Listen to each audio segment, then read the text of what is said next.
नमस्कार दर्शक बंधु आज आम जाना केदार गौरी सीरियल एक्टर और एक्ट्रेस माने गोटे सीरियल कले केते टंका पाती और मासिक दरमा केते चलतु भिडटी को स्टार्ट करवा। नाम पीयूष, बयस है 28 वर्ष, गोटे एपिसोड 2500 टंका पाती और मासिक दरमा है 55,000 टंका।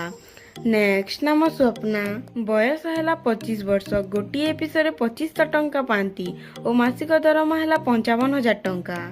नेक्स्ट नाम चंदन, बयस है 30 वर्ष, गोटे एपिसोड 1700 टंका पाती और मासिक दरमा है 37,400 टंका।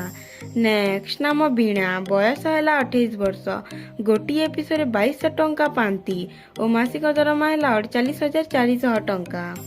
नेक्स्ट नाम माधवी, बयस है 35 वर्ष, गोटे एपिसोड 1800 टंका पाती और मासिक दरमा है 39,600 टंका।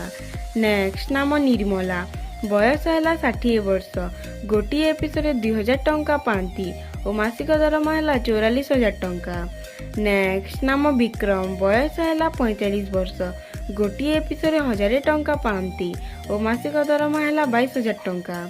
नेक्स्ट नाम केदार, बयस है 29 वर्ष, गोटे एपिसोड 2700 टंका पाती और मासिक दरमा है 59,400 टंका। नेक्स्ट नाम गौरी, बयस है 27 वर्ष, गोटे एपिसोड 2800 टंका पाती और मासिक दरमा है 61,000 टंका। भिडटी जदि भल लगी गोटे लाइक करी चैनल को सब्सक्राइब करेंगे। धन्यवाद।